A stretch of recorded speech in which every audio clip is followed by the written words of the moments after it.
Hello, welcome to my channel. My name is Nisha.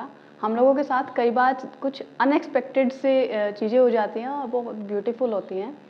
For example हम किसी रास्ते पर चलना स्टार्ट करते हैं ये सोचकर कि ये रास्ता हमें एक पर्टिकुलर गोल अचीव करने में हेल्प करेगा या उस मंजिल तक हमें लेके जाएगा। बट धीरे-धीरे जब हम उस रास्ते पर चलते हैं तो हमें रियलाइज़ होता है कि ये रास्ता तो हमें कहीं और ही लेकर जा रहा है।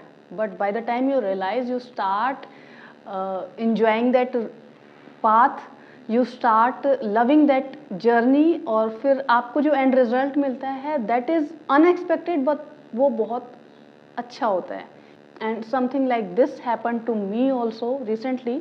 एक्चुअली मेरे पास थोड़ा टाइम था और मैं एक बुक रीड करना चाहती थी बहुत समय से। आप में से व्यूअर्स में से ही मुझे किसी ने सजेस्ट की थी ये book. This book Siddhartha by Hermann Hesse. And ये बुक लेने के लिए मैं एक बुक शॉप पर गई थी। एक्चुअली मैं इसको खोल कर नहीं देख पाई क्योंकि ये एक पॉलीथीन में पैक थी ऐसे करके, और इसको मैंने देखा टाइटल को एंड मैंने इसको परचेज़ कर लिया।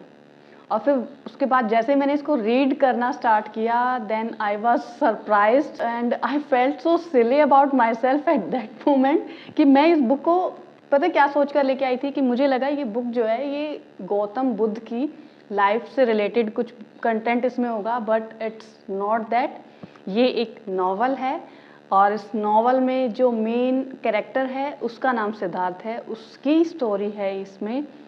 बट स्टिल जो मैंने आपको स्टार्टिंग में बताया ना कि कई बार हम कुछ और सोचकर उस रास्ते पर चलते हैं पर वो रास्ता आपको अच्छा लगता है, वैसा ही मेरे साथ हुआ। ये बुक मैं जो सोच कर लेके आई थी वो तो इसमें कंटेंट नहीं था, but still I enjoyed reading this book. I loved the content, the way it is written, everything about this book. बहुत अच्छी बुक है, छोटा सा नॉवल है, टाइम भी ज़्यादा नहीं लगता है, 157 पेजेस हैं इसमें और इसके बारे में ही बात करेंगे। बट मैं थैंक यू बोलना चाहूँगी उससे पहले जिन्होंने मुझे इस बुक को रीड करने के लिए रिकमेंड किया। एंड आप सबसे मैं रिकमेंडेशंस एक्सपेक्ट करती हूँ कि आप मुझे बताएं कि कौन सी बुक है जो आपने शायद रीड किया, आपको अच्छी लगी और मुझे रिकमेंड कीजिए so that I can also read some different kind of books. क्योंकि हम किसी एक पर्टिकुलर जॉनरा में अगर रीड करते रहते हैं ना तो हम बोर हो जाते हैं, तो डिफरेंट लोगों से डिफरेंट व्यूज़ आते हैं तो हम लोगों का जो टेस्ट है वो चेंज होता रहता है। I am waiting for further recommendations and I will recommend कि आपको ये बुक ज़रूर रीड करनी चाहिए। इंटरेस्टिंग है, शॉर्ट रीड है, आप क्विकली रीड कर सकते हैं। रीड करने बैठेंगे तो आपका इंटरेस्ट बन जाएगा और आपका मन भी नहीं करेगा कि इस बुक को बीच में छोड़ दें। एंड थोड़ा स्पिरिचुअल काइंड ऑफ कंटेंट है इसके अंदर। और ये जो बुक है ये इंडियन कंटेस्ट में लिखी गई है बट इसके जो ऑथर हैं वो वेस्टर्न हैं। तो इसका जो बैकग्राउंड है स्टोरी का या स्टोरी कहाँ से स्टार्ट होती है, स्टोरी चलती है, तो वो इंडियन कल्चर है और आज से करीब 100 साल पहले का, क्योंकि 1920 में ये बुक लिखी गई थी और उस टाइम के अकॉर्डिंग है। बट स्टिल आज के टाइम पे भी आप इसको रीड करेंगे ना तो आपको ये नहीं लगेगा कि बहुत पुराना कुछ लिखा गया है। रिलेवेंट काइंड ऑफ कंटेंट है, अच्छा है, टाइमलेस कंटेंट है इसके अंदर। ऑब्वियसली ऑथर जो हैं वो वेस्टर्न हैं तो इस बुक के कंटेंट को थोड़ा सा वेस्टर्न टच के साथ लिखा गया है। तो चलिए स्टार्ट करते हैं कि इस बुक में है क्या, कंटेंट किस तरह से है। इसमें एक लड़का है सिद्धार्थ जो कि एक ब्राह्मण का बेटा है और उसी लड़के की लाइफ की जर्नी है। वो छोटा सा होता है जहाँ से ये जर्नी स्टार्ट होती है। He had these kind of questions in his mind. वो एक कुछ स्पिरिचुअल साइड में इंक्लाइंड होता है और वो जो उसके फादर जो लाइफ जी रहे हैं, जो स्पिरिचुअल टेक्स्ट हिंदूज ब्राह्मण उस टाइम पर जो बताया गया है इस बुक की सेटिंग में कि वो लोग पढ़ चुके हैं, सब कुछ है, उससे वो सेटिस्फाइड फील नहीं करता है। तो वो उसको लगता है कि मुझे कुछ चाहिए जहाँ से मेरे सारे इन सवालों के जवाब मिल जाएं। वो ढूंढने के लिए वो रास्ते ढूंढता है एंड फिर वो एक शर्मन वाला जो ग्रुप है वो ज्वाइन कर लेता है। तो शर्मन जो है वो एक बहुत ही टफ लाइफ जीते हैं और वो जो ब्राह्मण वाली जो है या हिंदू कल्चर के अकॉर्डिंग जो प्रैक्टिसेस हैं उनको फॉलो ना करने की बजाय सब कुछ त्याग कर और अपने आप को कष्ट देकर वो ज़िंदगी जी रहे होते हैं। तो उस ग्रुप को वो ज्वाइन करता है against his father's will but still with his consent. उसके फादर नहीं चाहते थे उसे भेजना बट स्टिल वो जिद पे अड़ गया तो उसके फादर को उसे भेजना पड़ा। तो परमिशन तो उसने फादर से ली थी। उसके बाद वो गौतम बुद्ध से भी मिलता है। देन ही मूव्ड ऑन, फिर वो किसी लेडी से मिलता है और उसके बाद उसकी लाइफ जो है वो टोटली चेंज होती है। वो जो पाथ जिस पर वो स्टार्टिंग में चला था उसको छोड़कर मटेरियलिस्टिक लाइफ में आ जाता है। अब उस मटेरियलिस्टिक लाइफ में वो भूल चुका होता है कि वो कहाँ से उसने अपनी जर्नी स्टार्ट की थी और वो क्या लाइफ जी रहा है। And suddenly after some time he realised and then he went back to that life.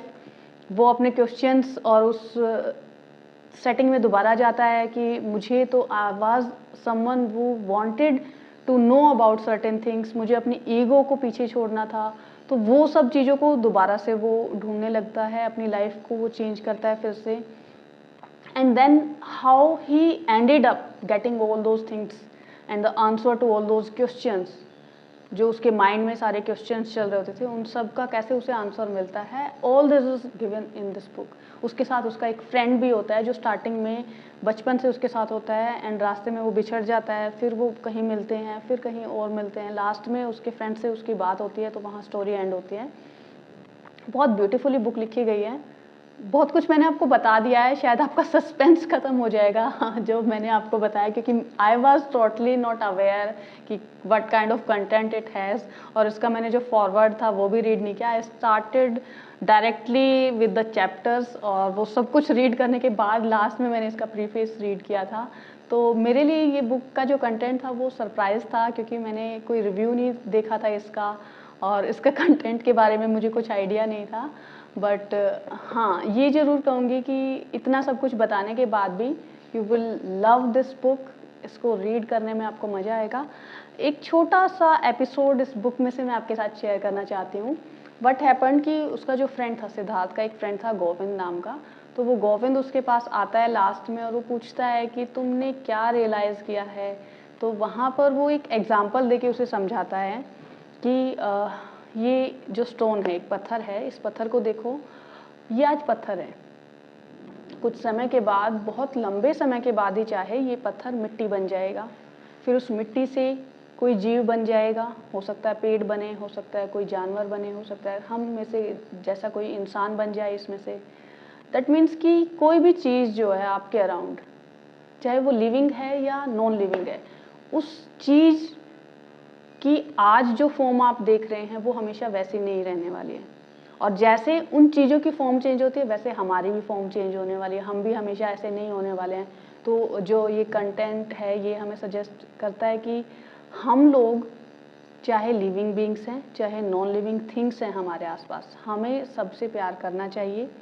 और हम और वो सब चीज़ें अलग नहीं हैं, हम सबको वो फॉर्म अलग दिखाई देती है, कोई स्टोन अलग है, कोई पेड़ अलग है, हम अलग है। हमें लगता है कि सब कुछ बिल्कुल अलग अलग चीज़ें हैं, वो नॉन लिविंग थिंग्स हैं, we are living things, but you never know कि कब वो सब कुछ फ्लिप हो जाए, हम उस पत्थर की जगह पहुंच जाएंगे, वो पत्थर हमारी जगह पहुंच जाएगा। तो थिंग्स कीप्स ऑन फ्लिपिंग।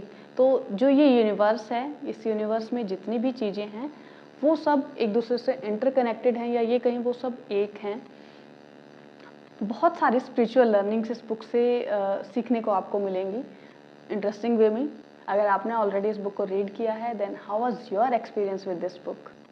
हम कौन सा रास्ता चुनते हैं अपने क्वेश्चंस को आंसर करने के लिए वो मैटर नहीं करता है, बट हम सबकी अपनी एक अलग जर्नी होती है और अपनी जर्नी के थ्रू हम बहुत कुछ सीख सकते हैं। You need not to learn from a particular guru और अ टीचर और अ पर्टिकुलर वन पर्सन की हाँ यही सब कुछ है, इसी से मुझे सब कुछ सीखना है।